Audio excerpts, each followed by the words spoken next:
साथियों, अभी all India federation of anganwadi workers and helpers की तरफ से आप सबको नमस्कार।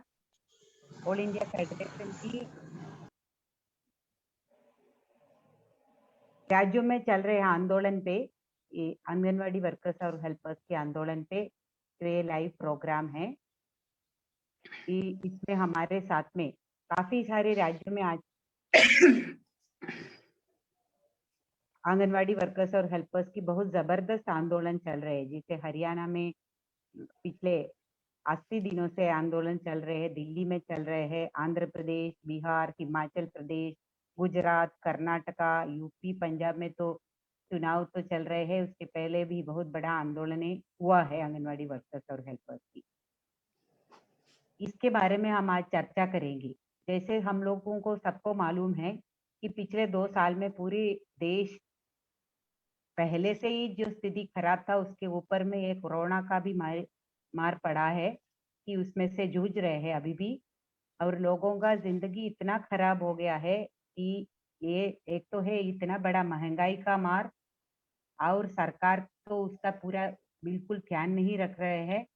और ये कोरोना का भी संभालते हुए कि जो देश की फ्रंटलाइन वर्कर्स है, जो आंगनवाड़ी, आशा समेत जो कम्युनिटी वर्कर्स है, उनका स्थिति सबसे ज्यादा खराब हो गया है।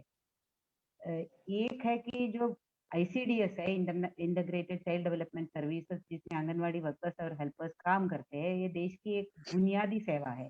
जो ये देश की कानून जो है राइट टू फूड एक्ट के तहत में हर एक नागरिक को मिलना चाहिए। और यहाँ पे कोरोना के मार से इतनी बड़ी बेरोजगारी और जो लोगों को आमदनी और खाद्य सुरक्षा पे इतना बड़ा मार हो गया है, तो ये आईसीडीएस को और मजबूत करना चाहिए था। जनता को और ज्यादा खाना वगैरह पहुंचाना चाहिए था। लेकिन सरकार ये सेवाएं भी बिल्कुल ध्यान नहीं दे रहे हैं। और ये पूरे कोरोना काल के अंदर में देश में आंगनवाड़ी वर्कर्स और हेल्पर्स के ऊपर जो कोविड का जो ड्यूटी है, हेल्थ का रिलेटेड ड्यूटी है, वो घर घर में जाना, उसमें सर्वे करना से लेके जो लोगों को दवाई पहुंचाना और उनका बुखार का नाप करना इत्यादि, और वैक्सीनेशन का भी जो डोर टू डोर उनको भी पहुंचाने का और लोगों को वैक्सीनेशन सेंटर में ले आना, इस तरीके का काम किया है। कोई सुरक्षा के लिए प्रावधान नहीं किया, उनके लिए कोई रिस्क अलाउंस नहीं दिया। जो जो काफी सारे आंगनवाड़ी वर्कर्स और हेल्पर्स का इस दौर में जो मौत भी हुई है कोरोना का ड्यूटी करते हुए, और ये सरकार ने 1.5 साल लगाया कि आंगनवाड़ी वर्कर को फ्रंटलाइन वर्कर घोषणा करने में भी। तो इस तरीके के जो बहुत ज्यादा वर्कलोड और जो प्रेशर भी है, और उसके ऊपर में जो आंगनवाड़ी केंद्र में खाना के लिए तो मात्रा नहीं बढ़ाया, आवंटन नहीं बढ़ाया, जो मिलना चाहिए वो भी नहीं दे रहे हैं। लेकिन उसके ऊपर में जो घर घर में रेशन बांटने का जिम्मेदारी है, और वो भी उसके लिए भी कोई ट्रांसपोर्ट का संसाधन नहीं दे रहे थे। तो इस तरीके का जो काम का बोझ बढ़ाया, और उस तरीके से कि जो सही सेवा है उसके लिए कोई आवंटन नहीं है। लेकिन इनके ऊपर में जो सरकार के लिए एडवर्टाइजमेंट के लिए पोषण ट्रैकर का जो डिजिटाइजेशन का भी, और रिपोर्ट मांगने का, हर एक चीज का बिना बिना कोई पैसा दिए हुए कि उसमें लोगों को पोषण बढ़ाओ, पोषण माह मनाओ, पोषण वाटिका बनाओ, इस तरीके का। और उसमें अगर ना कोई मोबाइल दिया, ना कोई डेटा का चार्ज दिया, लेकिन यह काम अगर नहीं करेंगे तो लोगों को नौकरी से निकाल देने का ऑर्डर भी मोदी सरकार ने निकाला है। तो ये जो पूरा काम का प्रेशर और कोविड का ड्यूटी, ये एक तरफ, और दूसरी तरफ जो है कि सरकार के दबाव और इतना बड़ा जो परेशान करने का, जो हरासमेंट करने का भी एक चल रहा है। और साथ साथ में जो आईसीडीएस का बजट के ऊपर केंद्र सरकार का बहुत बड़ा कटौती हुआ है। पिछले बजट के अंदर 30% कटौती हुआ लास्ट ईयर, और इस साल में 2 लाख आंगनवाड़ी केंद्रों को सक्षम बनाएंगे, जो मॉडर्नाइज करेंगे, ये घोषणा तो निर्मला सीतारामन जी ने बजट में किया। लेकिन एक पैसे का भी आवंटन नहीं बढ़ाया, और ये एडवर्टाइजमेंट वाला ही ये मोदी सरकार का चल रहा है। और उसके अतिरिक्त जो है ये आजकल जो ये इतनी बड़ी महंगाई का मार हो रहा है इसमें, और ये बजट में भी जो जब यूपी, पंजाब और ये इतने राज्यों का चुनाव भी हो रहे थे, लोगों में बहुत उम्मीद था कि ये मोदी का जो दूसरा सरकार है वो कुछ तो करेंगे जो फ्रंटलाइन वर्कर्स के लिए और ये योजनाओं के लिए। लेकिन वो बजट का कटौती करके योजनाओं को भी निजीकरण करने का प्रयास कर रहे हैं, और ये वर्कर्स हेल्पर्स के लिए और जो स्कीम वर्कर्स जैसे आशा वर्कर्स के लिए कुछ भी नहीं किया है। इसमें बहुत बड़ा एक गुस्सा है। तो ये एक दूसरी जो है लहर इसमें आंदोलनों का ये कोरोना काल में भी चला है, और अभी ये जो बजट के बाद में और ज्यादा चल रहे हैं, और राज्य सरकारों में भी काफी सारे राज्य सरकारें बीजेपी का भी है और दूसरे सरकारें भी है, लेकिन कोई भी सरकार भी ये स्कीमों के प्रति इस तरीके का कोई सकारात्मक रूप अपना नहीं रहा है।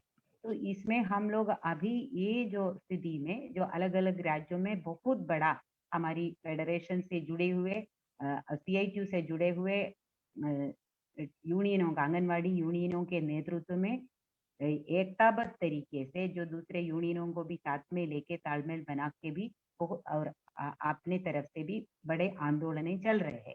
तो इसके बारे में हम बात करेंगे आज। और अभी जो सबसे पहले ये हमारे साथ में आज के ये प्रोग्राम में जुड़े हुए हैं, एक हमारी ऑल इंडिया फेडरेशन की सचिव और हरियाणा के आंगनवाड़ी यूनियन के महासचिव साथी शकुंतला, और हमारी मध्य प्रदेश की जनरल सेक्रेटरी और के फेडरेशन की ऑल इंडिया सेक्रेटरी साथी किशोरी वर्मा, हमारी यूपी की स्टेट का यूनियन की प्रेसिडेंट और आंगनवाड़ी फेडरेशन की सचिव कॉमरेड रीना गुप्ता भी है, और हमारी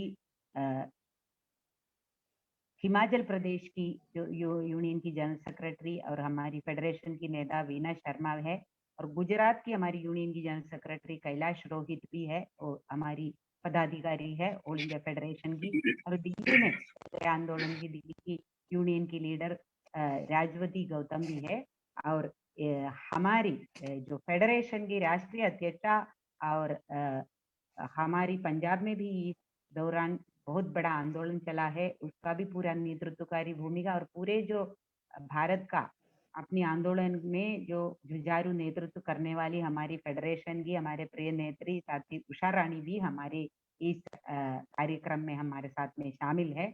मैं उन सबको स्वागत भी करती हूँ, और हम अपने एक एक स्टेट का जो आंदोलन के बारे में साथी से ही सुन लेते हैं, क्या सरकारों का रुख है, क्या हमारी डिमांड है, इस सारे के बारे में। और सबसे पहले जो मैं सारी जो देश के आंगनवाड़ी वर्कर्स और हेल्पर्स की तरफ से इन सारे साथियों का भी अभिनंदन भी करती हूँ, और वो ये सारे राज्यों की अपनी आंगनवाड़ी वर्कर्स हेल्पर्स को भी क्रांतिकारी अभिनंदन भी करती हूँ। और सबसे ज्यादा जो है ये पूरे जो ये लहर आंदोलनों को उठ रहा है, उसमें एक मुख्य भूमिका अदा किया है हमारे हरियाणा के जो आंदोलन ने। वो इतने कड़ी ठंड में से जो 8 दिसंबर से शुरू करके पूरा सरकार को दमन को चुनौती देते हुए इतने दिन से आंदोलन में डटे हैं, और वो सारी सरकारों को दमनकारी हरकतों को चुनौती दे रहे हैं। तो सबसे पहले जो क्रांतिकारी अभिनंदन के साथ में हम आमंत्रित करते हैं कि साथी शकुंतला को, जो वो अपनी हरियाणा के आंदोलन के बारे में बताएंगे। साथी शकुंतला। हाँ, तमाम साथियों का हरियाणा की राज्य कमेटी की तरफ से मैं स्वागत करती हूँ। साथियों, 8 दिसंबर से लगातार हरियाणा की आंगनवाड़ी वर्कर्स हेल्पर्स जो है तालाबंद हड़ताल पे है। और हम हड़ताल पे क्यों जाना पड़ा आंगनवाड़ी वर्कर्स हेल्पर्स को, मैं थोड़ा सा एक बार पिछले दौर में जाना चाहूंगी। मार्च 2018 के अंदर हरियाणा में राज्य स्तरीय आंदोलन शुरू हुआ था और लगभग 1 महीना हड़ताल रही हमारी। और उस समय पर हरियाणा के माननीय मुख्यमंत्री मनोहर लाल खट्टर जी द्वारा विधानसभा सत्र में घोषणा की गई थी कि हरियाणा पहला ऐसा राज्य होगा जहां आंगनवाड़ी वर्कर हेल्पर को कुशल अकुशल मजदूर का दर्जा दिया जाएगा, महंगाई भत्ता दिया जाएगा। और सितंबर 2018 के अंदर माननीय प्रधानमंत्री जी द्वारा मन की बात में घोषणा की गई थी कि आंगनवाड़ी वर्कर्स हेल्पर्स के मानदेय में 1500 750 रुपए की बढ़ोतरी की जाएगी। इसी तरीके से अगर मैं कहूँ, हरियाणा के अंदर बिना कोई संसाधन दिए आंगनवाड़ी वर्कर हेल्पर के ऊपर काफी ऑनलाइन काम का काफी दबाव लगातार बनाया गया, नोटिस जारी किए गए, मानदेय रोक लिए गए आंगनवाड़ी वर्कर्स के। और जब इसका विरोध किया गया कि आप लोगों ने संसाधन नहीं दिए, मोबाइल नहीं दिए, कोई ट्रेनिंग नहीं दी, कोई सिम कार्ड नहीं दिया, आप आंगनवाड़ी वर्कर्स के ऊपर इस तरीके का दबाव नहीं बना सकते, लेकिन उसके बावजूद भी लगातार उनका जो है एक शोषण लगातार जारी रहा।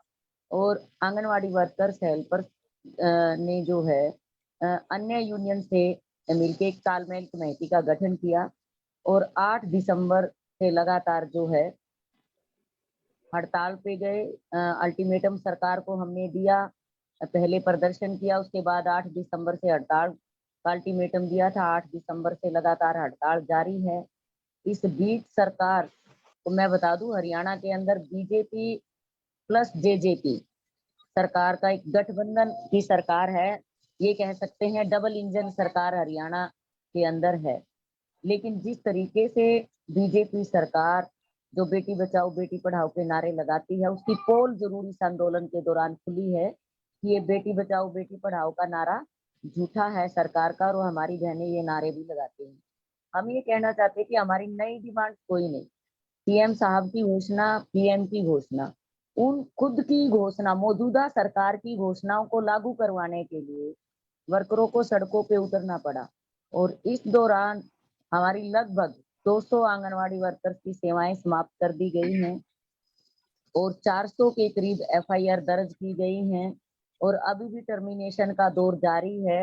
यहाँ तक किया गया इस हड़ताल को तोड़ने के लिए सुपरवाइजर अन्य अधिकारियों द्वारा वर्कर्स हेल्पर्स के घर तक जाया गया और कुछ अन्य कर्मचारियों की टीम वर्कर्स की ड्यूटी लगाई कि आंगनवाड़ी वर्कर्स का जो है परिवार का डाटा इकट्ठा किया जाए, कौन वर्कर विडो है, किसका पति सरकारी नौकरी करता है, किसका बच्चा सरकारी नौकरी करता है, इस तरीके से उनके मोबाइल नंबर।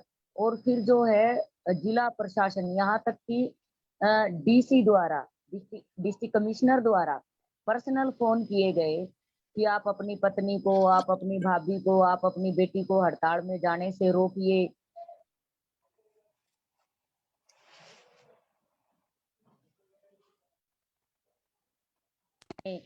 और हड़ताल में जाने से नुकसान होगा। हम ये कह सकते हैं कि घरेलू हिंसा का भी शिकार हमारी बहनें हुई हैं कई जगह पे। उसके बाद हमने टीम बना के परिवारों को समझाने की कोशिश की। मैं ये कह सकती हूँ कि एक ऐतिहासिक आंदोलन हरियाणा के अंदर आंगनवाड़ी वर्कर्स का चला हुआ है। 5 जनवरी को एक ऐतिहासिक रैली राज्य स्तरीय की गई करनाल के अंदर, सीएम सिटी के अंदर। 12 जनवरी को जेल भरो आंदोलन किया गया। 14 फरवरी से लगातार सीएम सिटी में दिन रात का महापड़ाव लगातार जारी है और डिस्ट्रिक्टों के ऊपर भी धरने जारी हैं।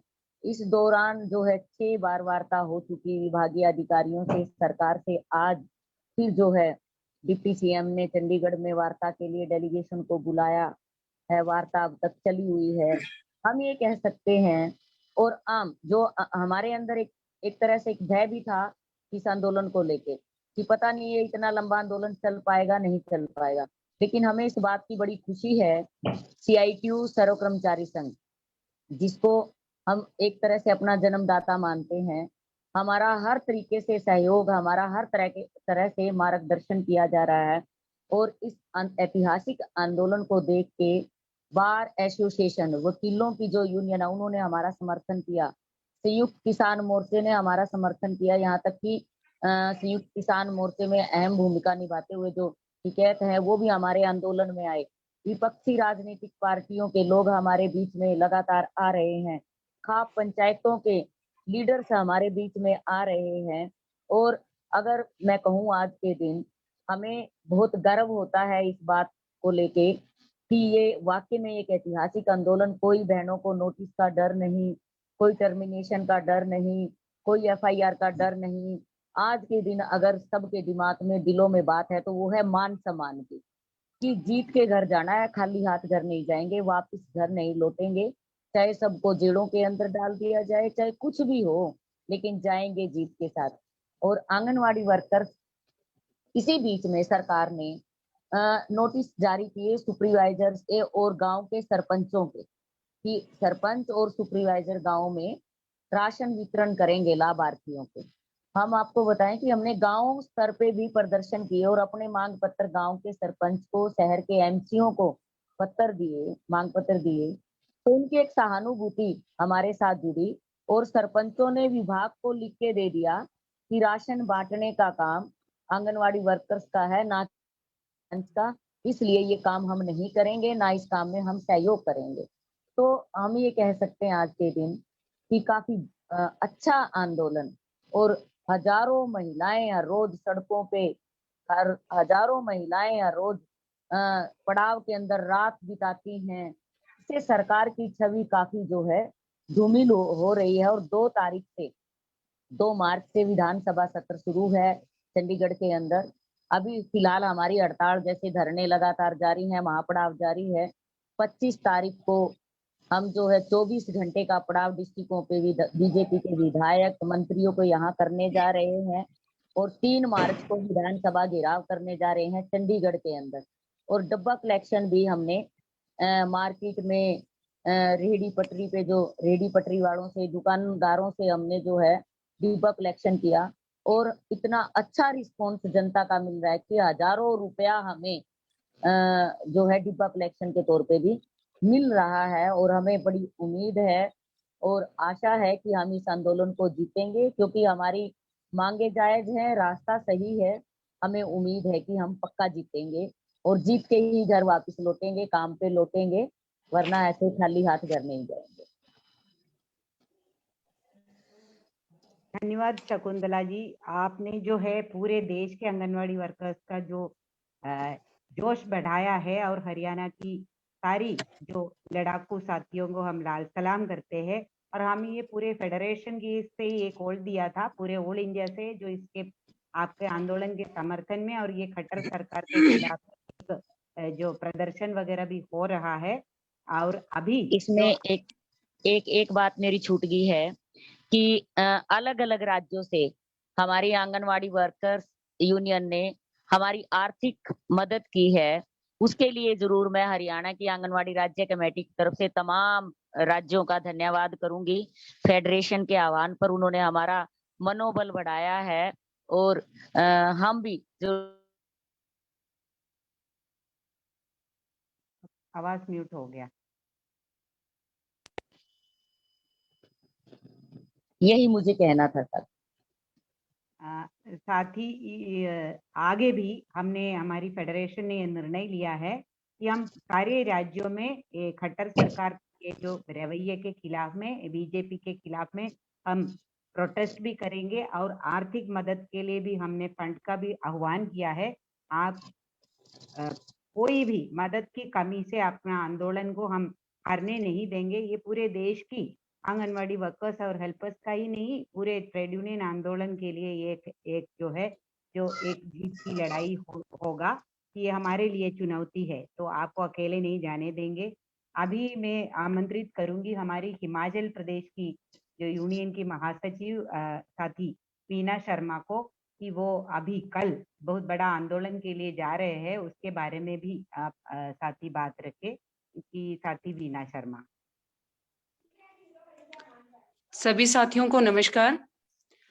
साथियों, आंगनवाड़ी वर्कर हेल्पर यूनियन जो हिमाचल की है, ये पिछले लंबे समय से संघर्ष कर रही है। और उन संघर्षों के चलते जो कुछ हुआ है, संघर्षों के चलते ही हुआ है।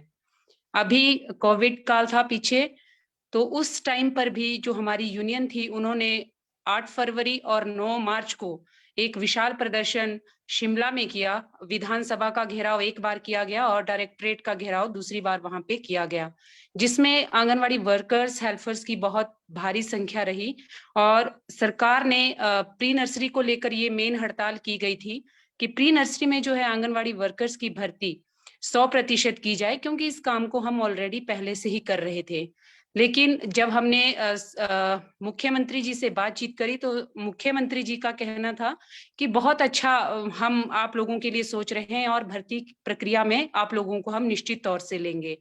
लेकिन आंदोलन जैसे ही खत्म हुआ उसके कुछ समय के बाद मुख्यमंत्री जी ने अपना बयान बदला और फिर उन्होंने दोबारा कहा कि आंगनवाड़ी वर्कर्स की भर्ती हम 30% कोटा या 25% कोटे के साथ करेंगे। उसी के साथ चलते चलते फिर जो हमारी हिमाचल की गवर्नमेंट है उन्होंने अपना रवैया फिर से बदला और शिक्षा मंत्री जी का ये कहना था कि 30% भर्ती को लेकर हम इसमें रहेंगे। तो उन्होंने एज लिमिट की बात भी उसमें करी थी कि जो 45 वर्ष से ज्यादा की वर्कर्स हैं उनको इसमें नहीं लिया जाएगा। लेकिन हमारी बहुत सारी वर्कर्स ऐसी हैं जिनका कार्यकाल बहुत लंबा हो चुका था और हम चाह रहे थे कि इसमें एज लिमिट ना रखी जाए। तो सरकार ने वहां भी फिर हमारे साथ ये वादा किया कि हम इसमें एज लिमिट ना रख करके इसमें एक्सपीरियंस को लेंगे। लेकिन अभी सरकार फिर से इन सारी चीजों को बदल रही है, अपनी बयानबाजी से हट रही है। सरकार ने अभी पीछे हमारे मुख्यमंत्री जी कह रहे थे कि राज्य सरकार आंगनवाड़ी वर्कर्स को 2850 रुपए देगा, लेकिन सरकार को गुमराह करने की बात उन्होंने कही। 1850 रुपए जो हमें है राज्य सरकार पहले से ही दे रही है, सिर्फ उन्होंने बयानबाजी करके वर्कर्स को गुमराह करने की कोशिश की है। वर्तमान समय में कुछ मुद्दे और भी हमारे थे जिनको हम बार बार सरकार के सामने उठा रहे थे, जिसमें आंगनवाड़ी की 100% नियुक्ति एनटीटी कक्षाओं के लिए की जाए। दूसरा हमारा हरियाणा की तर्ज पर जो मानदेय देने की बात भी हमने सरकार से कही है, लेकिन सरकार उस चीज को भी नहीं मान रही है। न्यूनतम वेतन की जब भी बात करते हैं तो सरकार अपना पल्ला ये कह के झाड़ लेती है कि हम लोगों की जो है आर्थिक स्थिति ठीक नहीं है। हम लोगों ने कहा कि अगर आप ये सब कुछ नहीं कर सकते तो कम से कम रिटायरमेंट की आयु जो है वो बढ़ा दी जाए। अभी वर्तमान समय में 60 वर्ष में रिटायर किया जा रहा है। तो हमने हवाला दिया था पंजाब हरियाणा का कि वहां पे 75 और 60-62 साल का जो है रिटायरमेंट की एज है, तो उसको भी साथ में लिया जाए। लेकिन सरकार उस पर भी विचार विमर्श नहीं कर रही है। सरकार ने हमने उनसे कहा कि सरकारी कर्मचारी घोषित किया जाए। रिटायरमेंट की एज जब हमारी नजदीक आती है तो सिर्फ जो हिमाचल सरकार है सिर्फ एक रिटायरमेंट का जो एक लेटर है वो हमारे हाथ में थमा देता है। वो इतना भी नहीं करता कि इनके लिए कोई चाय का प्रबंध हो या कुछ इंसेंटिव या उनका धन्यवाद सहित उनकी विदाई हम घर के लिए करें, वो कुछ नहीं करते हैं। और सीधा एक जो पत्र है हमारी सेवा समाप्ति का पत्र हम लोगों को दे दिया जाता है। तो इसके लिए भी हम लोगों ने बात करी थी, तो सरकार कहती है और बाद में फिर वो भूल जाते हैं। इसी तरह हमने ग्रेजुटी की बात भी करी है कि जिससे अन्य राज्यों में 3000 और 2000 की बात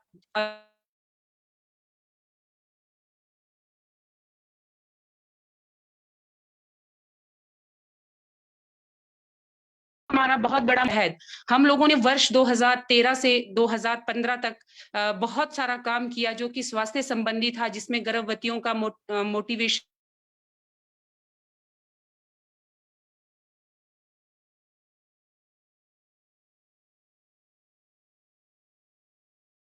राशि है जो कि बनता है वो सरकार नहीं दे रही है। सरकार कहती है कि वो स्वास्थ्य विभाग के पास है, स्वास्थ्य विभाग वाले बोलते हैं कि उसका कोई पता नहीं है। और जो हमारा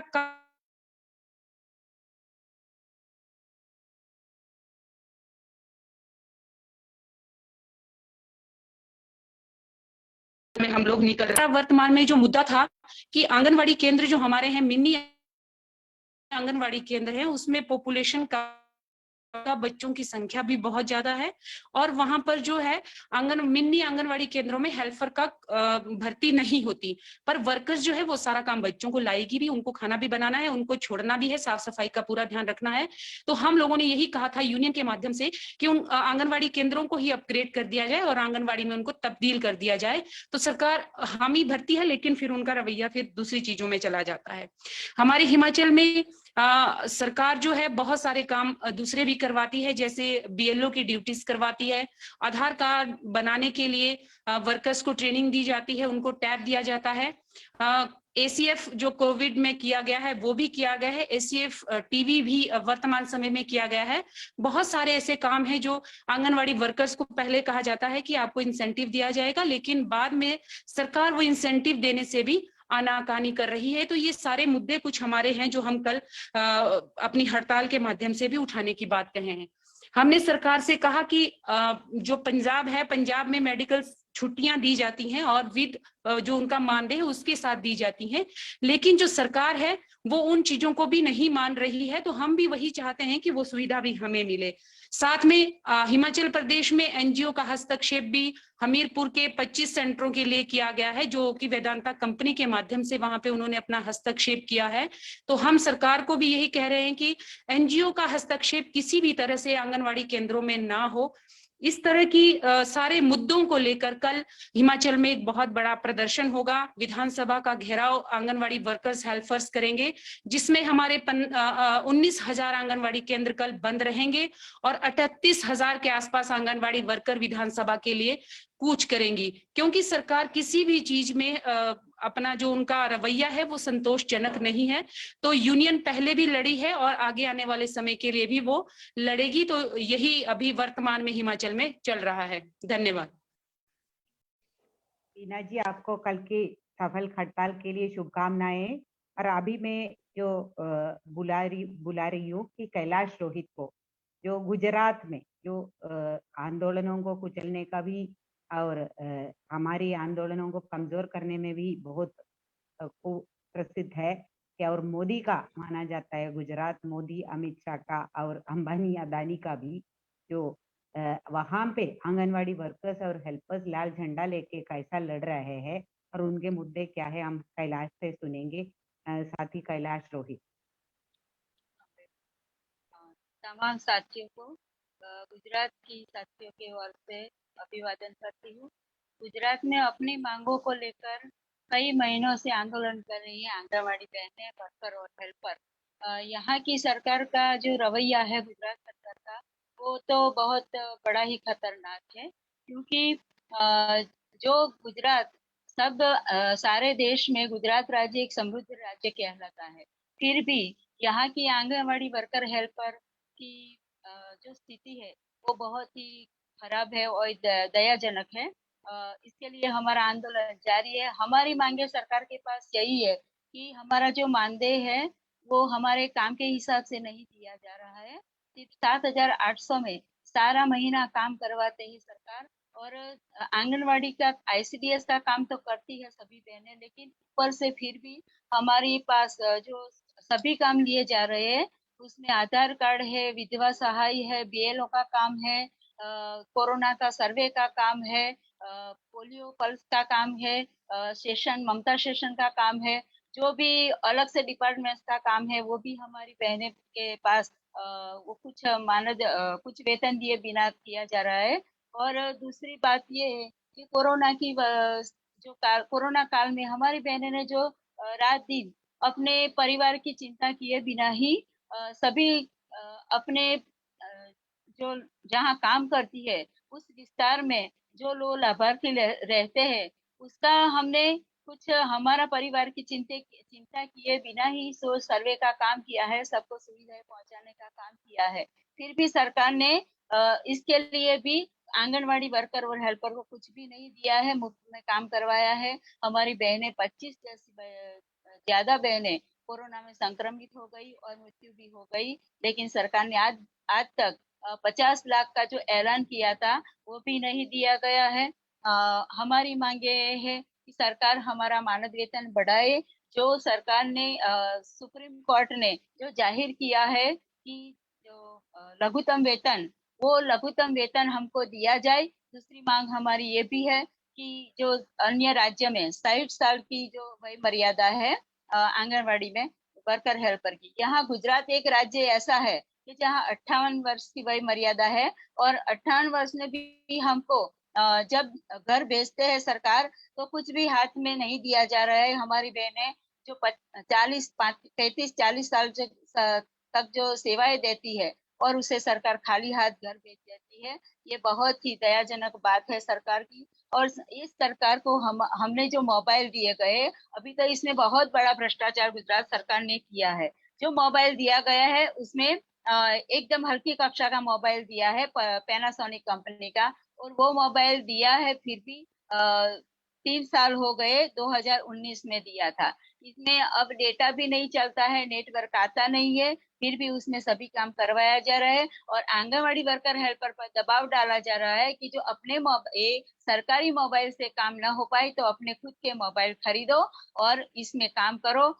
हर रोज का डेटा भेजो, हर रोज की बच्चों की जो हाजिरी है वगैरह वगैरह भेजो। अपना फोटोग्राफ है जो आंगनवाड़ी में काम करते हैं उसका जो फोटोग्राफ है वो भी व्हाट्सएप अपने मोबाइल से चलाकर हर रोज सरकार को देना पड़ता है। तो आज हमारा जो पर्सनल मोबाइल है वो भी आज हमारी प्रॉपर्टी नहीं रह गई है, वो भी सरकार की प्रॉपर्टी बन गई है, ऐसा माहौल बन गया है। और केंद्र सरकार ने जो नया शिक्षण नीति जाहिर किया है, वो नया शिक्षण नीति में भी अभी गुजरात में पापा पगली का परिपत्र जाहिर किया है सरकार ने, और पूर्व प्राथमिक शिक्षण जो आंगनवाड़ी केंद्र में देने के लिए बोला है। लेकिन हमारी मांग ये है सरकार के पास कि जो हम पूर्व प्राथमिक शिक्षण बच्चों को देंगे और पापा पगली शिक्षण जो देंगे, तो प्री स्कूल का शिक्षण जो हम देने वाले हैं, तो इसके लिए एक हमको पूर्व प्राथमिक शिक्षक का दर्जा दिया जाए और हेल्पर को असिस्टेंट पूर्व प्राथमिक शिक्षक का दर्जा दिया जाए। मिनी आंगनवाड़ी वर्कर्स जो आधे दाम में काम कर रही है वेतन में, तो उसका पूरी फुल आंगनवाड़ी वर्क टाइम उसको वेतन दिया जाए। और अपना ये जो मोबाइल दिया है वो तो सरकार वापस ही ले ले, ऐसा हमारा रवैया है, क्योंकि हमारी सरकार ने उसमें एप्लीकेशन जो डाला है वो अंग्रेजी में है और हमारी मातृभाषा गुजरात में है। तो सरकार को ये कहना चाहती हूँ कि हमारी मातृभाषा गुजरात की है, गुजराती है, तो हमको इंग्लिश में क्यों दिया जा रहा है? जो मातृभाषा सभी राज्य की है, तो सभी राज्य में अपनी अपनी भाषाओं में जो मोबाइल का जो डेटा दिया जा रहा है, तो हमारे गुजरात में भी गुजराती भाषा की जाए और मोबाइल भी अच्छी क्वालिटी का दिया जाए। अगली मांग हमारी ये भी है कि जो अपने आंगनवाड़ी वर्कर हेल्पर में जो प्रमोशन होता है उसमें 45 साल की वय मर्यादा रखी गई है। तो 45 साल की वय मर्यादा में जब प्रमोशन की बारी आती है तो आंगनवाड़ी वर्कर की वय मर्यादा खत्म हो जाती है और उसका प्रमोशन रद्द किया जाता है। तो वय मर्यादा हमारी 45 साल की है वो दूर की जाए। और जब आंगनवाड़ी वर्कर हेल्पर का जब 58 साल के बाद जब घर भेजा जाता है तो सरकार हमको वर्कर हेल्पर को कुछ न कुछ लक्षम रकम दिए और अथवा तो पेंशन या ग्रेजुएटी के हिसाब से हमको कुछ न कुछ रकम दी जाए जो दूसरे राज्य में दिया जाता है। लेकिन गुजरात राज्य एक ऐसा है जो बहुत सा शोषण यहाँ महिलाओं का हो रहा है, इसके लिए हमारी लड़ाई बहुत सी जारी है। अभी तक जो बजट था 25 तारीख का, उनसे पहले ही हमने बहुत सा लड़ाई शुरू किया था और एक हफ्ते का प्रोग्राम हमने दिया था। एक थाली बजाना, काली पट्टी बांधना, काला कपड़ा पहनकर काले ब्लैक डे मनाना, ब्लॉक में रैलियां निकालना, परियोजना में रैलियां निकालना, और ये सब हमने एक हफ्ते तक किया। लेकिन जब राज्य का बड़ा प्रोग्राम हमने जाहिर किया, उनकी तारीख आ गई, तो गुजरात की बीजेपी सरकार ने कोरोना की तीसरी लहर का बहाना लेकर 144 की धारा लगा दी गई और हमारा प्रोग्राम नहीं कर पाए। लेकिन फिर भी हम घर पर बैठे नहीं रहे, हमने सभी जगह पे, सभी जिलों में, सभी धारासभ्य, विधायकों, सांसद को हमने 4-5 मात्रा में जाके भी हमने मांग पत्र दिए, सांसद को मांग पत्र दिए और यूनियन की तरफ से 72 विधायक, सांसद और मंत्री को मांग पत्र पोस्ट किया गया। और जब 25 तारीख का बजट में कटौती हुआ तो उसके बाद भी हमने हमारी यूनियन की तरफ से राज्य का बड़ा फिर से रैली करने का तैयारियां कर दी। लेकिन उसमें भी सरकार ने हमको लास्ट दिन तक परमिशन नहीं दिया और जब हमने ठान लिया कि हम परमिशन नहीं देंगे तब भी ये आंदोलन हमारा होगा, तो सरकार ने आखिरी दिन में हमको ये परमिशन दिया, लेकिन बड़ी मात्रा में इकट्ठा होने का परमिशन नहीं दिया था।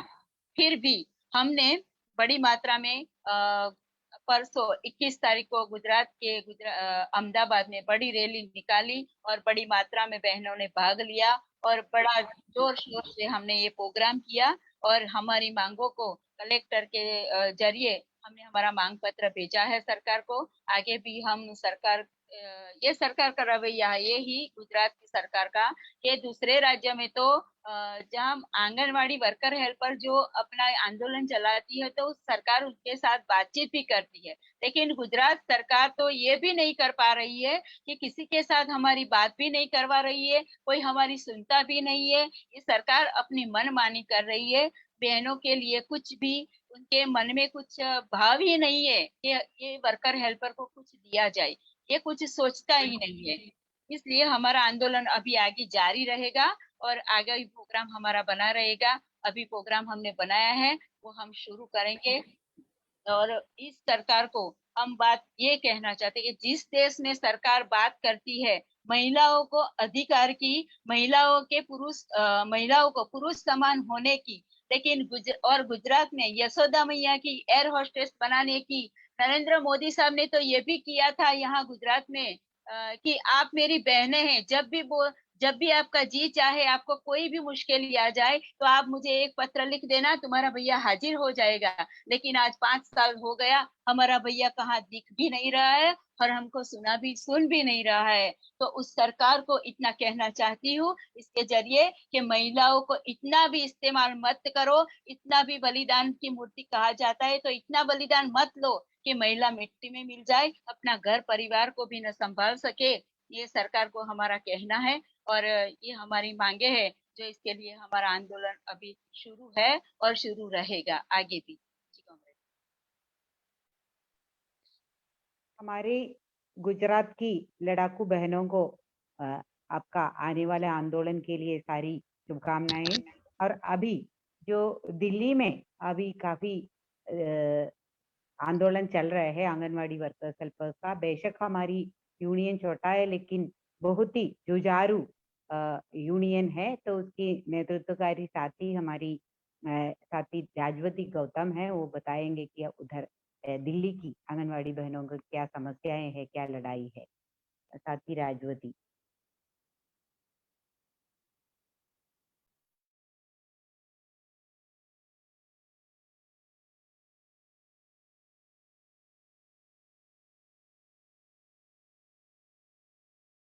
राजवती अपनी ऑडियो ऑन कर ले।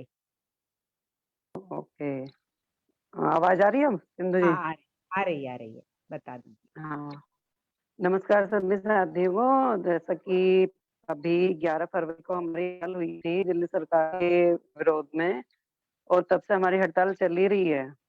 हम काली पट्टी बांधकर अपने सेंटरों में हड़ताल कर रहे हैं। तो उसी के संदर्भ में मैं कहना चाहूंगी कि हमने काफी उन पर जोर डाला है और उन्होंने हमसे मीटिंग भी की है, हमारी मांग पत्र भी उन्होंने देखा है, आश्वासन दिया है, लेकिन लिखित रूप में हमें कुछ नहीं दिया उन्होंने। और सीटू की तरफ से हमें बुलाया गया, वहाँ पर हम गए मीटिंग के लिए। हमारी डायरेक्टर मैम भी वहाँ पर थी, रश्मि जी, उन्होंने हमें आश्वासन दिया हमारी मांगों को लेकर। और फिर अभी 21 तारीख को हमारी सीटों की तरफ से जो भी हमारे लीडर्स थे वो गए, उन्होंने भी लिखित रूप में कुछ नहीं दिया, सिर्फ आश्वासन दिया है। और ये हड़ताल जब तक हमारी मांगे नहीं मानी जाएगी जारी रहेगी ऐसे ही।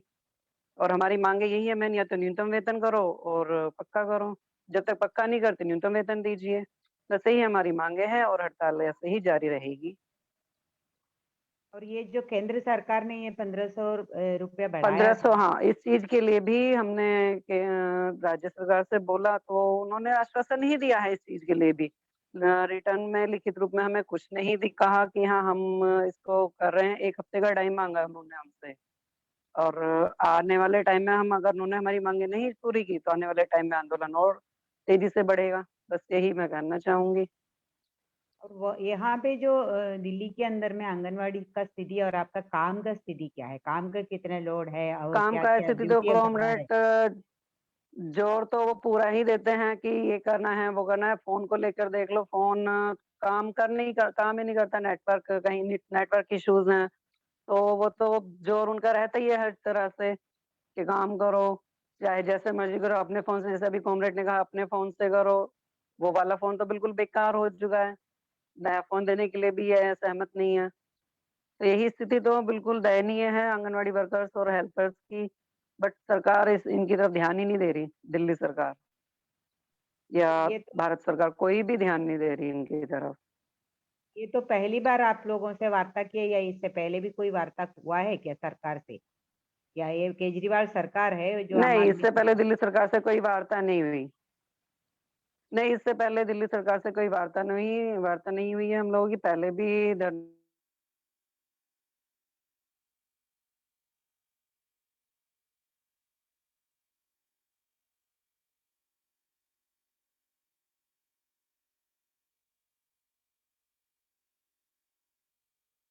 राजवती जी आपकी माइक बंद हो गया। अच्छा, हाँ अब हाँ, आ रही हेलो, है, अब आ रही है आवाज? अब आ रही है। ये हो गया स्टॉप। तो बस यही मैं दयनीय स्थिति ही है यहाँ पर हेल्पर्स और वर्कर्स की भी दिल्ली में। सिर्फ 9,678 में ये सारा वर्क पोलियो अभियान और कोरोना काल में सारा का वर्क किया है। घर घर जाके राशन बांट रहे हैं, जो इतना मुश्किल होता है बहुत ज्यादा, क्योंकि सिर्फ वेट इतना होता है और 6-6 मंजिल हमें चढ़ के जाना पड़ता है। तो वो सब चीजें उनको दिखती नहीं है सरकार को, उनको दिख ही नहीं रही है कि ये वर्कर्स और हेल्पर किस तरह से दयनीय स्थिति में है, काम कर रही हैं। कोरोना काल में भी किया है और आज भी अभी तक कर ही रहे हैं, लेकिन इनका कोई अच्छा रवैया नहीं है हम लोगों की तरफ। बस काम करे जाओ, इनके लिए दो, काम ही करते रहो, इनसे अपना मेहनताना ना मांगे, चुपचाप बस काम करते रहो, इनका यही है। दिल्ली सरकार ने बस इस बार हमसे मिली है, पहले कभी मिली ही नहीं, धरना प्रदर्शन किया है जैसे कि, और सीटू हमारे लिए हमेशा लड़ती आई है। पिछले कई सालों से यूं ही लड़ाई धरना प्रदर्शन जारी है हम लोगों का, और जारी ही रहेगा जब तक हमारी मांगे पूरी नहीं होंगी। साथ ही जो दिल्ली के लिए भी आपका जो जुझारू आंदोलन के लिए अभी लड़ते रहो, और पूरे देश की जी सारी आंगनबाड़ी वर्कर्स हेल्पर्स आपके साथ में है। अभी मैं जी बुलाना कॉमरेड। चाहूंगी, हाँ, अभी मैं बुलाना चाहूंगी कि कॉमरेड किशोरी वर्मा, हमारी मध्य प्रदेश की यूनियन की जनरल सेक्रेटरी और ऑल इंडिया फेडरेशन की भी पदाधिकारी है, उनसे कि मध्य प्रदेश की क्या बात है।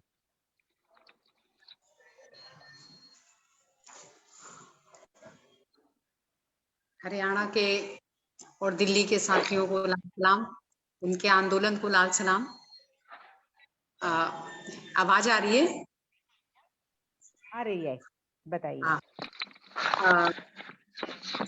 देश में सरकार तो वही है, बीजेपी की सरकार है, और वो सरकार का जिस तरह से रवैया है वो मध्य प्रदेश में भी वही चल रहा है। मध्य प्रदेश में हमने पहले 2018 में जो आंदोलन किए थे, उस समय हमें कुछ कामयाबी हासिल हुई थी। लगातार हमारे जो आंदोलन चले उसके चलते और रिटायरमेंट की उनको 60 साल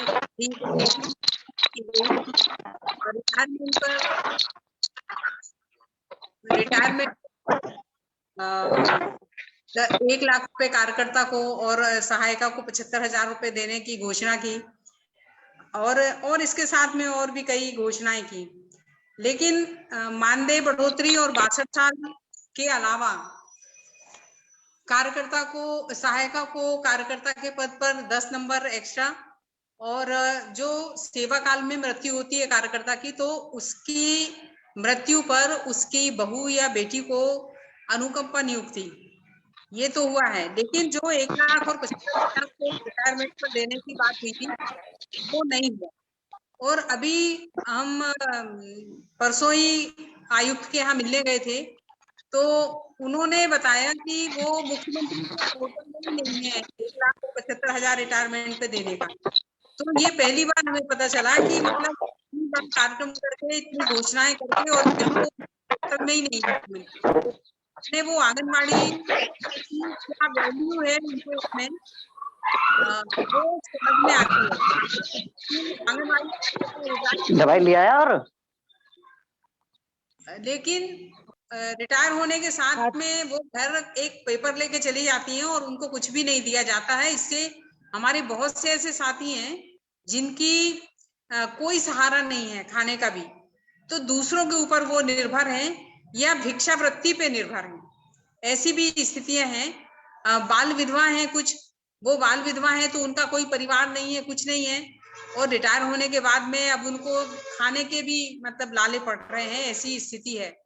लेकिन सरकार को इन सब चीजों से जो है वो कोई वास्ता नहीं है। एक तरफ सरकार कहती है बेटी बचाओ बेटी पढ़ाओ, एक तरफ जो है आंगनवाड़ी वर्कर भी तो किसी की बेटी है, तो वो आज दाने दाने के लिए मोहताज हो रही है। तो ये कहाँ का बेटी बचाओ बेटी पढ़ाओ नारा है, वो कहाँ वो चरितार्थ हो रहा है, ये सामने दिखता है। मध्य प्रदेश में पोषण ट्रैकर का भी जो है वो मोबाइल दिए नहीं, हिंदी में, हिंदी वर्जन नहीं है, इंग्लिश में है, और उसके बाद भी इतना मतलब जोर दिया गया कि नहीं वो करना ही है, चाहे जैसे करो, अपने बच्चे से करवाओ, दूसरों से करवाओ, पैसे देके करवाओ, लेकिन वो करवाओ। फिर भी मध्य प्रदेश में उस पोषण ट्रैकर को लेके भी बहुत आंदोलन लगातार किए, और फिर कोर्ट में भी हमने केस किया है, और अभी भी वो हिंदी वर्जन हुआ नहीं है। उसमें ओटीपी खत्म कर दिया है, जिसके कारण लोग बोल के और टाइप हो रहा है और वो लोग काम कर रहे हैं उस पे। इतना मतलब ये थोड़ा सा वो हुआ है। कोरोना काल में भी आंगनवाड़ी वर्कर्स जितना काम करती है शायद कोई भी हेल्थ वर्कर्स भी कोई काम इतना नहीं करता। आंगनवाड़ी कार्यकर्ता जो है क्षेत्र से लोगों को निकाल के टीकाकरण बूथ तक भेजना उसका काम होता है, और इस कोरोना काल में हमारी बहुत सी कार्यकर्ताएं खत्म भी हुई हैं, सहायिकाएं भी खत्म हुई हैं, लेकिन उनको जो 50 लाख का बीमा की बात की थी सरकार ने, वो सिर्फ एक कार्यकर्ता को ग्वालियर में मिला है और उसकी बेटी को तुरंत अनुकंपा नियुक्ति मिली है, और उसके बाद में वो 50 लाख रुपए आज तक किसी कार्यकर्ता को मिला नहीं है, जो जानकारी है। और अगर वो मृत्यु हो रही है तो उसकी बेटी को या बहू को अनुकंपा नियुक्ति देने के लिए तो चल रहा है और हो रही है, लेकिन बाकी और किसी तरह का कोई भी लाभ नहीं मिल रहा है। ना तो सैनिटाइजर है, ना तो किसी तरह का मास्क है, ना कुछ है किट है, ना कुछ भी नहीं है। सब कुछ कार्यकर्ता को स्वयं से ही करना पड़ता है।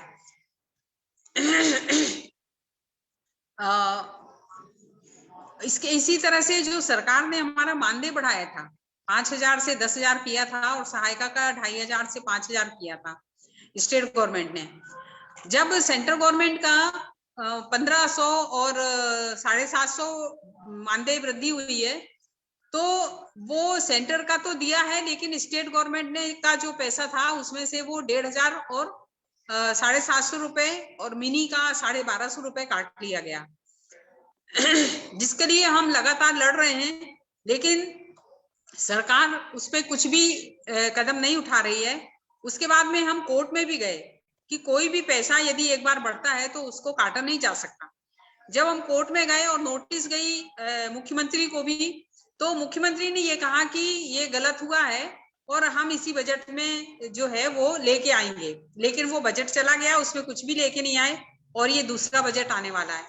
तो हमारी इस मुद्दे को भी लेके लड़ाई चल रही है, और अभी 14 मार्च को हमारा पूरे प्रदेश में जिला मुख्यालय पे आंदोलन है, और उसके साथ में हमारा जो 28-29 मार्च का जो हड़ताल है, 2 दिन का केंद्र बंद हड़ताल है, उसका हम नोटिस भी देंगे, और जो हमारे राज्य स्तर के और स्थानीय मुद्दे हैं उनको लेके 1 दिन का धरना देके हम ज्ञापन भी देंगे। और आंदोलन हमारे लगातार हर महीने आंदोलन चल रहे हैं मध्य प्रदेश में। मध्य प्रदेश में पहले तो हमारा ही यूनियन था सीटू का, लेकिन अब वहां पे और भी 5-6 यूनियन हो गए हैं, पर वो सब जो है वो यूनियन किसी तरह से संघर्षों में नहीं है, कोई लड़ाई नहीं लड़ते, नाम के लिए हैं। और जो हमने ये 2018 में जो हासिल किया था, उस समय में 4 यूनियन थे, और वो 4 यूनियन को शामिल करके हमने एक संयुक्त मंच बनाया था, और उस संयुक्त मंच से हमने अपना आंदोलन किया था, और तब जो है हमको ये कामयाबी मिली थी।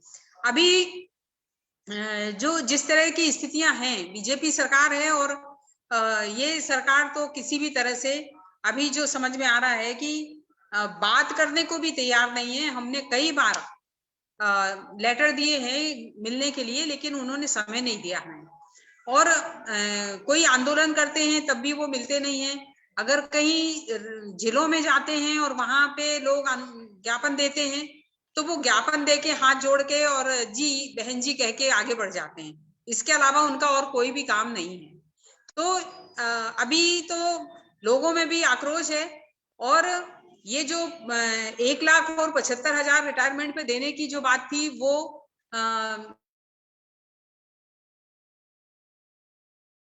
आक्रोश है और वो अभी लड़ने के लिए भी पूरी तरह से अब आमादा है कि हम भी जो है वो दिल्ली में आंदोलन चल रहा है और हरियाणा में आंदोलन चल रहा है, हमें भी ऐसा ही आंदोलन चलाना चाहिए और मतलब यहाँ तक भी वो कह रही हैं।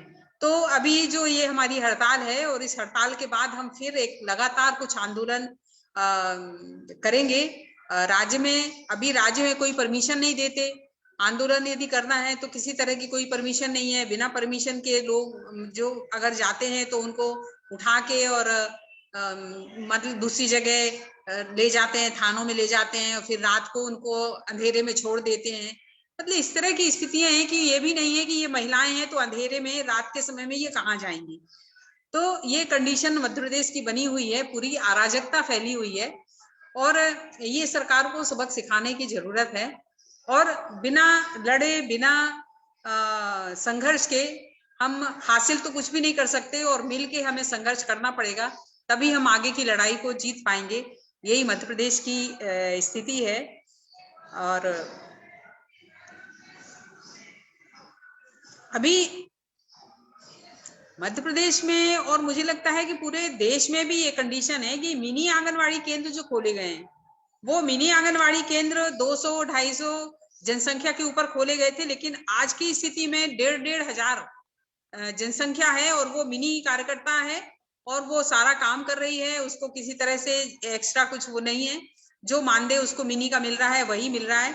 वो हमारी एक लड़ाई चल रही है कि मिनी कार्यकर्ता को फुल कार्यकर्ता की तरह सारी सुविधाएं दी जाएं और उसको फुल केंद्र बनाया जाए। जहां जनसंख्या पूरे केंद्र के बराबर है उसको फुल केंद्र बनाया जाए और जहां जनसंख्या कम है वहां भी आंगनवाड़ी कार्यकर्ता को पूरा मानदेय दिया जाए जितना फुल कार्यकर्ता को दिया जाता है। ये भी हमारी जो है मुद्दे में प्राथमिकता से है।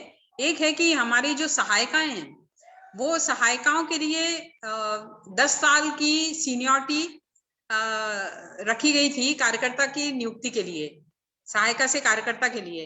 अभी हमारी ये हम मांग कर रहे हैं और हमने अभी ज्ञापन में भी दिया है कि उसको 5 साल किया जाए और हम पढ़ी लिखी कार्यकर्ताएं सहायिकाएं जो हैं वो आ रही हैं, ग्रेजुएट भी हैं, हायर सेकेंडरी तो है ही, ग्रेजुएट और भी सहायिकाएं माने हैं।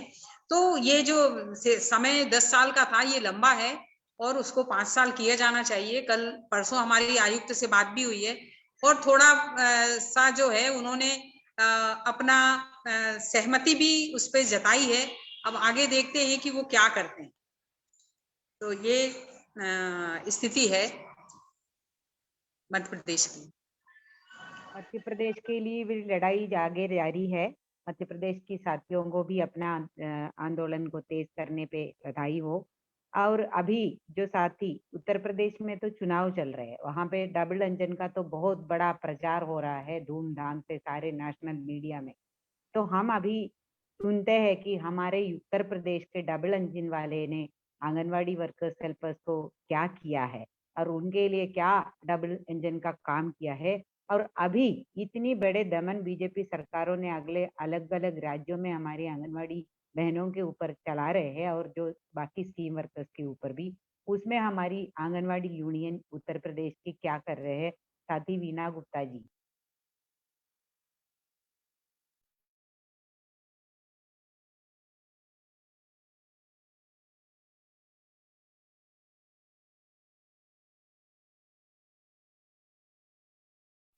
वीना दी आपका माइक अनम्यूट कर लीजिए। हाँ सॉरी। मैंने कहा कि सबसे पहले मैं अपनी सारी बहनों का बहुत धन्यवाद और अभिनंदन, क्रांतिकारी अभिनंदन, क्योंकि हम सब लोग जो शेयरिंग कर रहे हैं, और आपका बहुत धन्यवाद ऑल इंडिया फेडरेशन का ये एक अवसर दिया कि हम सब एक दूसरे के साथ शेयरिंग करें और ये शेयरिंग आगे भी जारी रहे तो अच्छा होगा। और खास तौर से जो हमारी हरियाणा की साथियों को बहुत बहुत लाल सलाम किए उन्होंने, जिस तरह से वो संघर्ष को आगे बढ़ा रही हैं। हम लोगों की नजर उधर ही लगी रहती है हर पल की, वहाँ पे अब क्या चल रहा है। उत्तर प्रदेश में जो सरकार ने किया 5 साल में, वो बार बार मैं बताती ही रही हूँ कि इन्होंने करा कुछ नहीं। और एक तो लेकिन एक काम इन्होंने जो किया वो पहली बार किया, क्योंकि ये पहली बार बहुत बात बताते हैं। पहली बार आंगनवाड़ी वर्कर की लाठियों से पिटाई कराई गई, लाठी चार्ज हुआ, मुकदमे किए गए, और ऐसे मुकदमे किए गए, ऐसी धाराएं लगाई गई कि काफी हमारी आंगनवाड़ी जो है वो आज भी मुकदमे लड़ रही है। ये इस सरकार ने किया। आंदोलन हमने पहले भी किए थे, लेकिन इतनी बुरी तरह लाठीचार्ज या उत्पीड़न जो था पहले कभी नहीं हुआ था। दूसरी बात, इस सरकार ने जो सबसे खराब काम किया वो था कि अचानक एक दिन इन्होंने कोविड लॉकडाउन में 23 जुलाई 2020 को एक चिट्ठी जारी करी, जो आंगनवाड़ी वर्कर हेल्पर को दी गई नवंबर के आसपास। उससे बीच में उनको नहीं दी गई, तब तक वो कई महीने काम कर चुकी थी, और उन्हें कहा गया अब आप नौकरी नहीं कर सकती, अब आपका ये सेवाएं समाप्त। तो इससे बहुत लोगों को सदमा पहुंचा, और अचानक कोई धरना प्रदर्शन नहीं हो सकता था। फिर भी हमने काफी इसमें आंदोलन करने की कोशिश की, ज्ञापन दिए, कोर्ट केस भी किया, लेकिन सरकार पसीजी नहीं। और जैसा हमारी मध्य प्रदेश की बहन बता रही थी, वो यूपी में भी हुआ।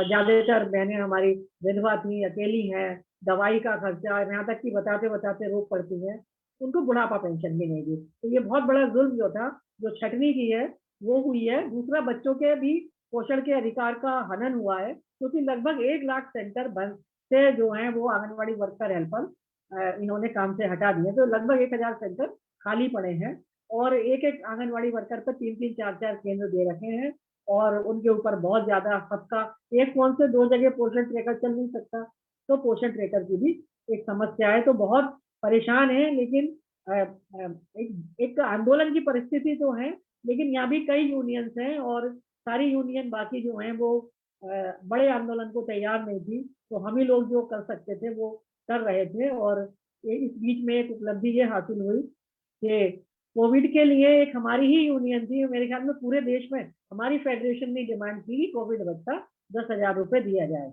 और हम लोग घर से जितने प्रदर्शन किए सब में हमने ये मांग रखी थी।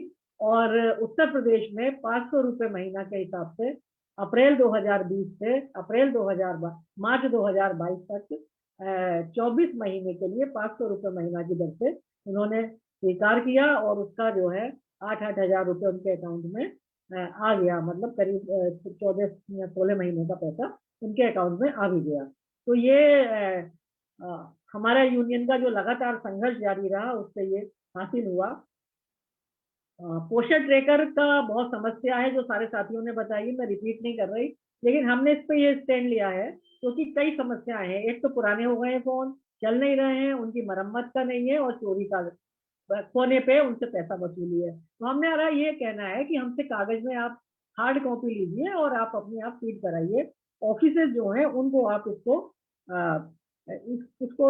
करिए, आप स्ट्रेंथन करिए कंप्यूटर वगैरह से। तो ये हमारा आंदोलन चल रहा है। हमारी मुख्य मांग जो है वो है रिटायरमेंट बेनिफिट। हर चीज में हमने इस पे 1 दिन का धरना भी किया। अभी भी हम 8 मार्च से जो शुरू कर रहे हैं अभियान, उसमें भी हम शुरू कर रहे हैं कि रिटायरमेंट बेनिफिट, क्योंकि जो हटा दी काम से वो तो हटा दी, लेकिन जो कर रही है वो भी 45-50 की एक वाली बहुत बड़ी संख्या है। तो रिटायरमेंट बेनिफिट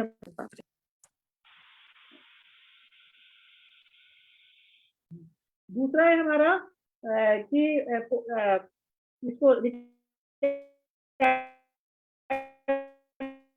बेनिफिट। चुनमुन, इसका कुछ हो सकता है?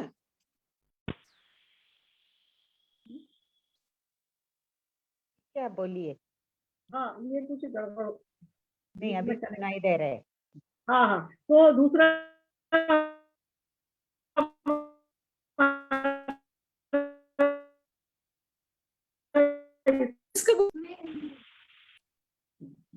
तो ये हमारे मुख्य मुद्दे हैं, और ये प्रमोशन का मुद्दा हमारा एक मुख्य मुद्दा है। तो हम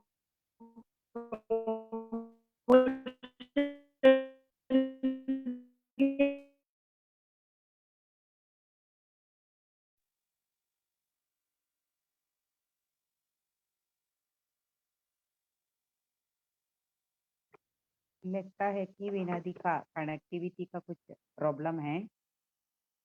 तो ये जब तक वो आ जाएंगे तो मैं मुझे लग रहा है कि जो हमारी फेडरेशन की अध्यक्षा और हमारी काफी सारे आंदोलनों में नेतृत्वकारी भूमिका रख रही है कॉमरेड उषा, वो अपनी ये जो सारे सुने हैं और कुछ अनुभव उनका अभी हाल ही में भी जो पंजाब के साथ में पूरा कोरोना काल में जो लड़ाई हुआ है उसके बारे में भी वो मेरा विनती है कि उसके बारे में भी थोड़ा वो रखे और बाकी अपनी फेडरेशन की और बाकी आंदोलन के बारे में। साथी उषा जी।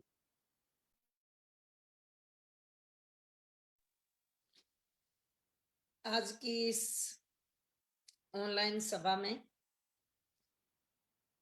शामिल हुए सभी साथियों को नमस्कार, और जो साथी ऑनलाइन भी जुड़े हैं। आज का जो हमारा मुख्य मुद्दा है कि आंगनवाड़ी फेडरेशन की ओर से किए जा रहे आंदोलन, सरकार के दमन और आंदोलन के द्वारा की गई प्राप्तियों पे हम एक छोटी सी झलक रखेंगे। तो सबसे पहले तो मैं हरियाणा की क्रांतिकारी बहनों को फेडरेशन की ओर से लाल सलाम करती हूँ।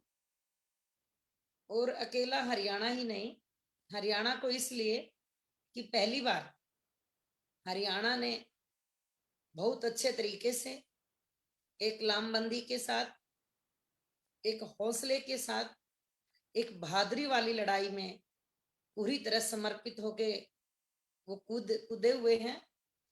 और जिस तरह किसान आंदोलन में सभी वर्गों का समर्थन मिला था, उसी तजर्बे से सीखते हुए CI2 के बैनर के तले हमारे सारे साथी मिलके जन सहयोग लेने के लिए लगातार प्रयास कर भी रहे हैं। और वो अलग अलग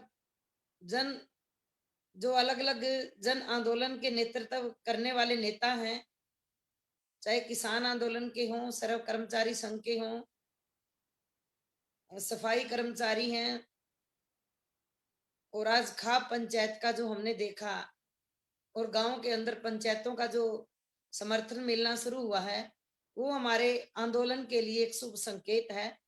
इससे हमारे आंदोलन का विस्तार भी है, प्रचार भी है, और सबसे बड़ी खुशी की बात है कि हमारी जो टीम के अंदर एक नया कॉन्फिडेंस और एक नई जो चेतना आई है, उसके लिए हम बहुत खुश हैं।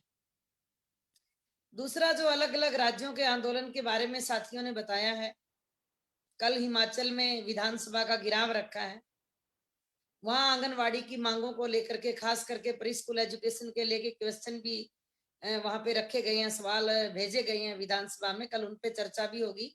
वहां के लाल झंडे के सिपाही जो नेतृत्वकारी हमारे वहां विधानसभा के MLA हैं, उन्होंने प्री स्कूल एजुकेशन को लेकर के विधानसभा में अपने सवाल रखे हैं। दूसरा, जो सभी राज्यों से आया है साथियों का पोषण ट्रैकर को लेकर के, उन राज्यों में तो आंदोलन चल ही रहा है जिन राज्यों के साथी आज की सभा में शामिल नहीं है। खास करके पोषण ट्रैकर को लेके हमारे महाराष्ट्र के साथियों ने उसका विरोध करते हुए और मोबाइल तक वापस सरकार को सौंपे हैं, और वहां के MPs को इतना मजबूर किया कि उसने देश की संसद में आंगनवाड़ी वर्कर हेल्परों की आवाज उठाने के लिए मजबूर होना पड़ा। और लोगों के काम की, हमारी आंगनवाड़ी वर्कर हेल्पर जो एक किस्ती चला के जाती है, उसके काम का भी वहां पे एक किस्म से वर्णन हुआ। दुनिया के सामने हमारा काम, जो मेंबर पार्लियामेंट के अंदर काम की प्रशंसा हुई, वो हमारे संगठन के दबाव से हमारी बात वहां तक पहुंची। उसके लिए भी हम महाराष्ट्र के साथियों को भी बधाई देते हैं। और अकेला महाराष्ट्र की हम बात ना करके, क्योंकि हमारा जो फेडरेशन है वो देश के 24 राज्यों में काम कर रहा है, और सभी राज्यों में आंगनवाड़ी वर्कर हेल्पर के अधिकारों की रक्षा के लिए और उस दमन के खिलाफ, और सरकार की जो आंगनवाड़ी वर्कर हेल्पर विरोधी नीतियां हैं उनके खिलाफ देश के अलग अलग राज्यों के अंदर ये आंदोलन जारी है। 2 दिन पहले की बात है, आंध्र प्रदेश में आंगनवाड़ी वर्करों के ऊपर लाठीचार्ज हुआ है। उससे पहले पश्चिमी बंगाल में हमारा आंदोलन हुआ है, त्रिपुरा में हुआ है, और कर्नाटक में रेगुलर आंदोलन चलता ही रहता है। कहने की बात यह है कि देश के सभी राज्यों के अंदर जो सरकार की लोक विरोधी नीतियां हैं और आंगनवाड़ी वर्कर हेल्पर के ऊपर दमन विरोधी नीतियां हैं, उनका मुकाबला करने के लिए देश की आंगनवाड़ी वर्कर हेल्पर फेडरेशन के नेतृत्व में अपने अपने राज्यों में ये आंदोलन है जो लगातार जारी है। मैं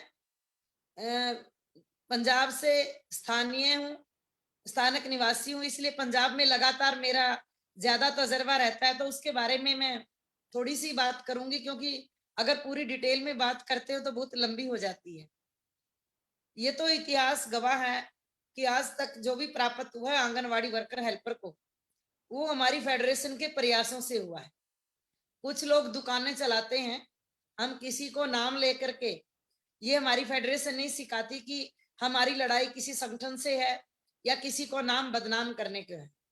हमारा सीआईटीओ में ये सिखाता है कि हमारी लड़ाई सरकार से है, हमारी लड़ाई सरकार की लोक विरोधी नीतियों से है, वो सरकार किसी भी पार्टी से संबंध क्यों ना रखती हो।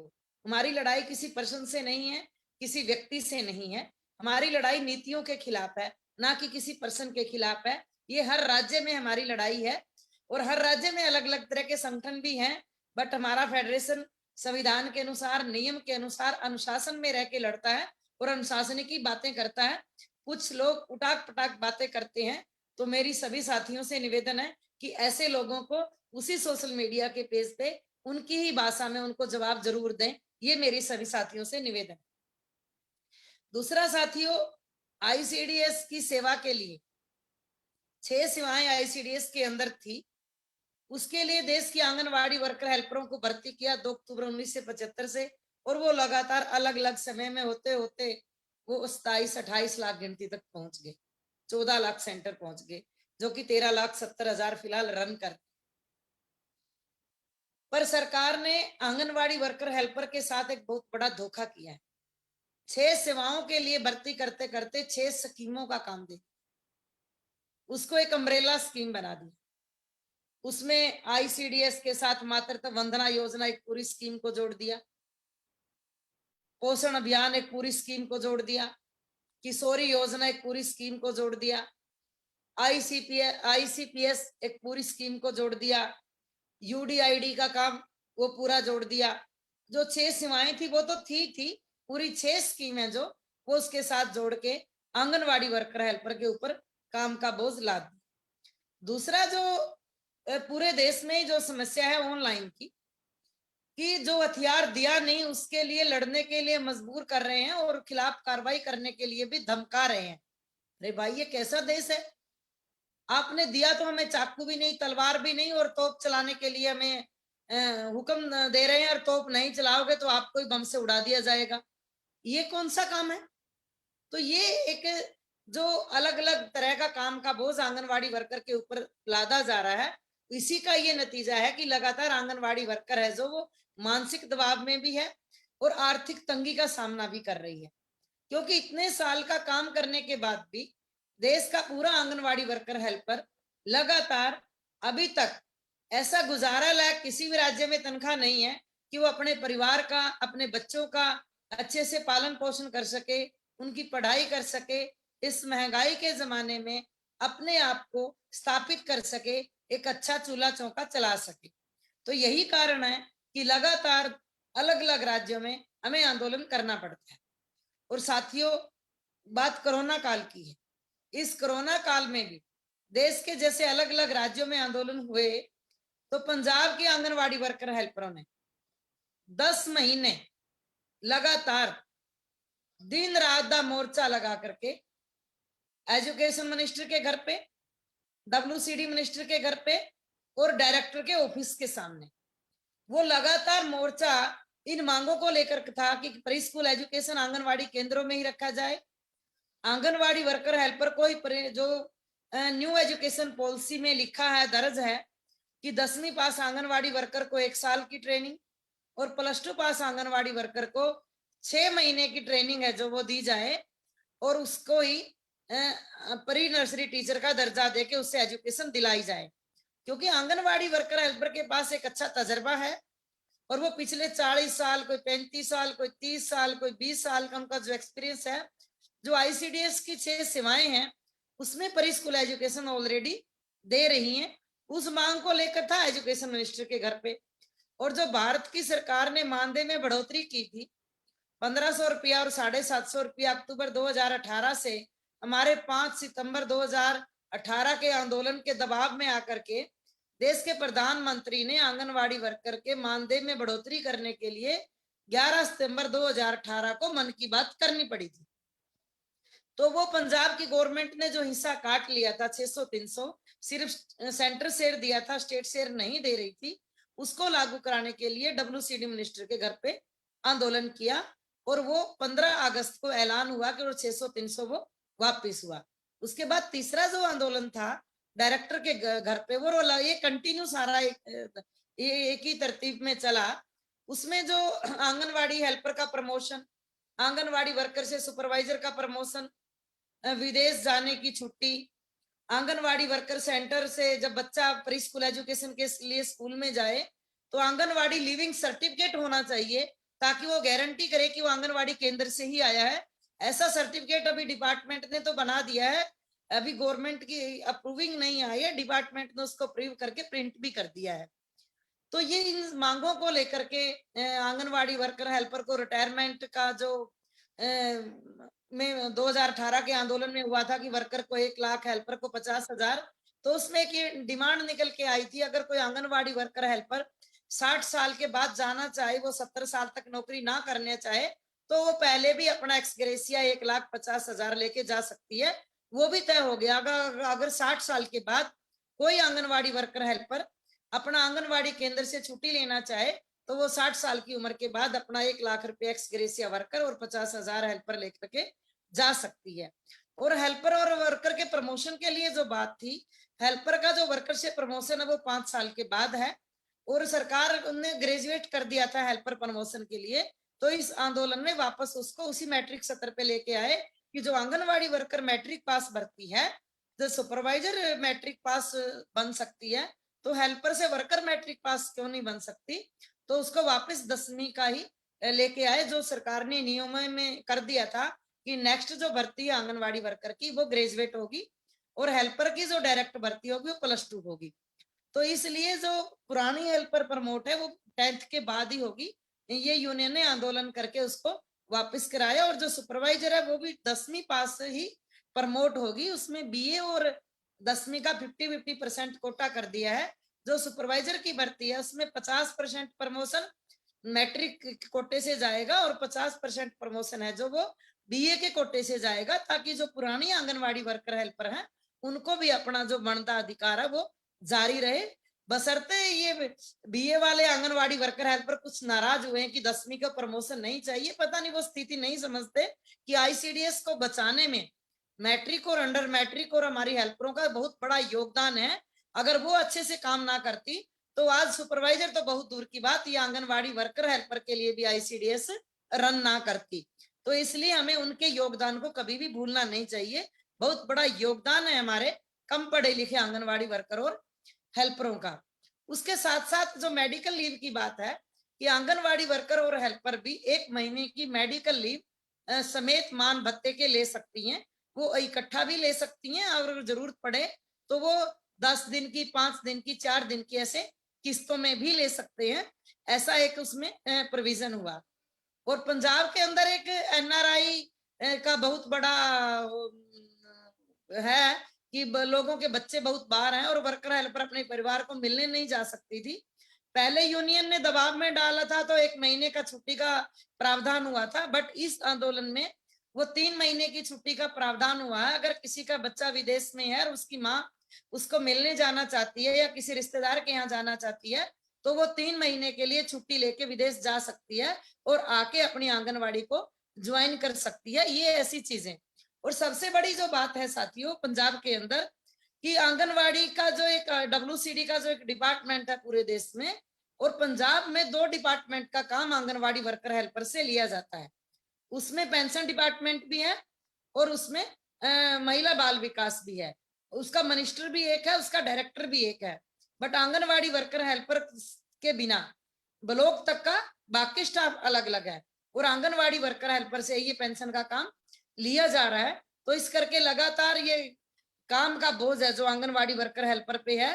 जो कोरोना में भी आंगनवाड़ी वर्कर हेल्परों ने पेंशन बैंक से ला करके बुजुर्गों को घर तक पहुंचाने का काम किया था, जहां बाकी काम किए थे वहां के आंगनवाड़ी वर्कर हेल्पर ने। काम को सराहा है, मुख्यमंत्री ने भी ट्वीट किया, WCD मंत्री ने भी ट्वीट किया, पर एक्स्ट्रा काम के लिए 1 रुपया भी नहीं दिया गया।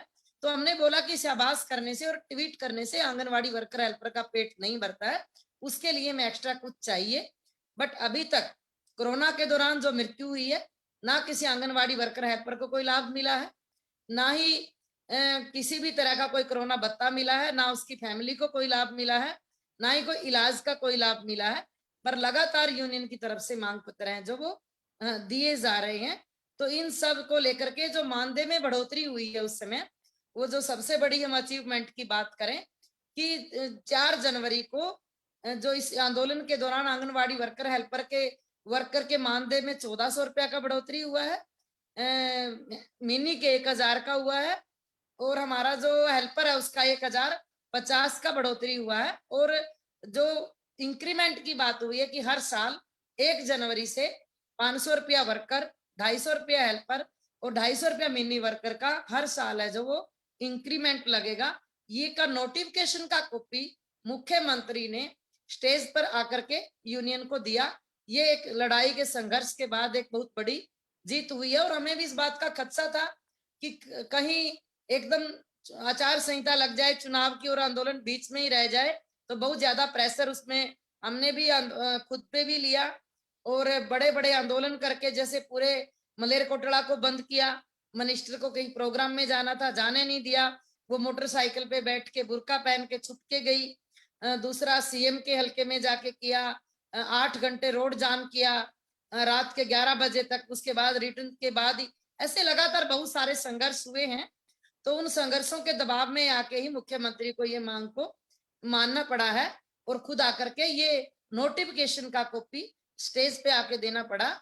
तो इस करके ये आंगनवाड़ी वर्कर हेल्पर का लड़ाई का जो जीत हुआ है, तो ये सबसे अच्छी बात तो उसमें यही मानूंगी जो इंक्रीमेंट का हर साल का जो हुआ है, और ये भी लेने के लिए लड़ना पड़ेगा, पहले भी होता है तो एकदम तो नहीं होगा।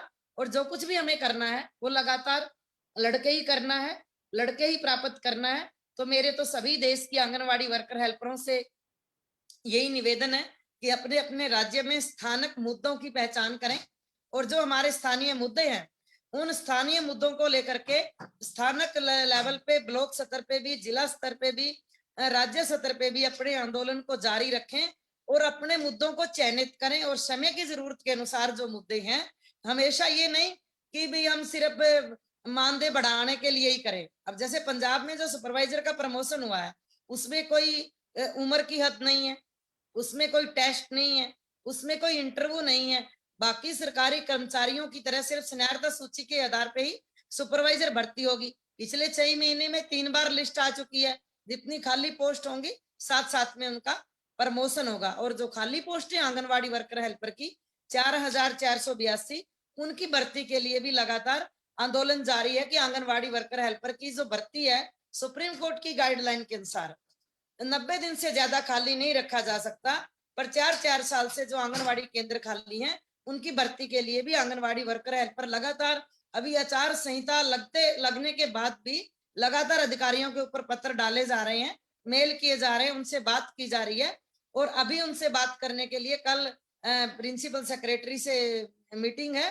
तो इन स्थानिक मुद्दों को लेकर के तो सभी मेरी साथियों से यही निवेदन है कि सिर्फ मानदेय बढ़ाने के लिए ना लड़ें, और बहुत सारी वेलफेयर स्कीम है उनको भी ध्यान में रखें, और जो स्थानिक मुद्दे हैं जो ऑर्डर भारत की सरकार से फेडरेशन के संघर्ष के बाद जारी हुए हैं उनको इम्प्लीमेंट कराने के लिए भी चयनित करके लड़े। यही मेरा सभी साथियों को निवेदन है। बाकी सभी साथियों को लाल सलाम। साथियों, अभी 1 घंटे से ज्यादा हुआ है हमारी ये कार्यक्रम। अभी ये इसको खत्म करने के पहले एक बार बोलना चाहती हूँ कि ये जो संघर्ष है अभी चल रहा है उसके अंदर हमारी बहुत सारे लोगों ने कुर्बानियां दिया है।